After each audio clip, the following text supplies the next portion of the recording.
CPM Thrissur ജില്ലാ secretariat യോഗം ഇന്ന് നടന്നേക്കും. ഫോൺ സംഭാഷണ വിവാദത്തിൽ ഡിവൈഎഫ്ഐ ജില്ലാ സെക്രട്ടറി ശരത് പ്രസാദിനെതിരെയുള്ള നടപടി ഇന്ന് ഉണ്ടാകുമെന്നാണ് വിവരം. CPMലെ മുതിർന്ന നേതാക്കൾ അടക്കം അഴിമതിക്കാരാണെന്നും പലരും കോടികൾ സമ്പാദിച്ചു എന്നുമാണ് ശരത് ഫോൺ സംഭാഷണത്തിൽ വെളിപ്പെടുത്തിയത്.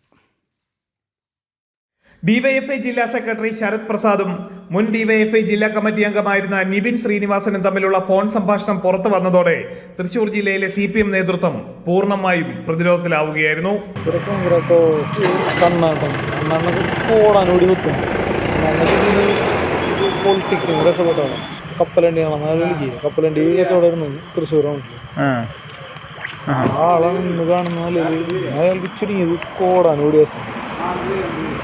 അത്ര വലിയ വലിയ ഡീലേഴ്സാണ് കണ്ണംകുളത്തി നിസ്സാര ഡീലിങ്സ് ആണ്.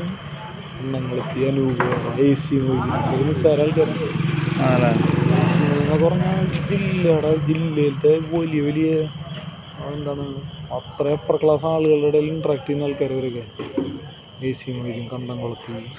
മുൻ മന്ത്രിയും നിലവിലെ MLAയുമായ AC മൊയ്തീനും മുൻ CPM ജില്ലാ സെക്രട്ടറി MM വർഗീസും കേരള ബാങ്കിന്റെ ചുമതല വഹിക്കുന്ന MK കണ്ണൻ അടക്കമുള്ളവർ അഴിമതിക്കാരാണെന്ന് വ്യക്തമാക്കിക്കൊണ്ടാണ് ശരത് പ്രസാദും നിബിൻ ശ്രീനിവാസനും തമ്മിൽ ഫോണിൽ സംസാരിച്ചത്. ഈ നേതാക്കൾ ടോപ്പ് ലെവൽ ഡീലുകളാണ് നടത്തുന്നതെന്നും ഇരുവരും ഫോണിലൂടെ പറയുന്നു.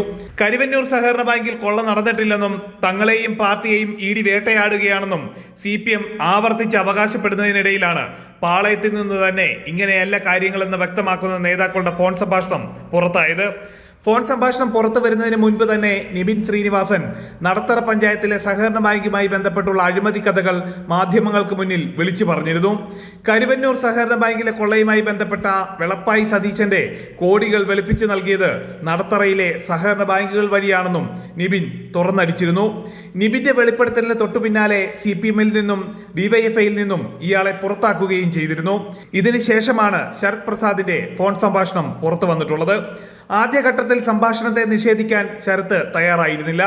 CPM ജില്ലാ സെക്രട്ടറി KV അബ്ദുൽ ഖാദർ ശരത്തിനെ തള്ളിപ്പറഞ്ഞതോടെയാണ് സംഭാഷണം നിഷേധിച്ച് ശരത്ത് രംഗത്ത് വന്നത്.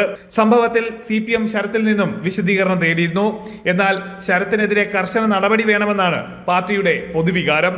അങ്ങനെയെങ്കിൽ ഇന്നത്തെ ജില്ലാ സെക്രട്ടേറിയറ്റിന് ശേഷം ശരത്തിനെതിരെയുള്ള നടപടി പാർട്ടി സ്വീകരിക്കുമെന്നാണ് വിവരം. ജനം, തൃശൂർ.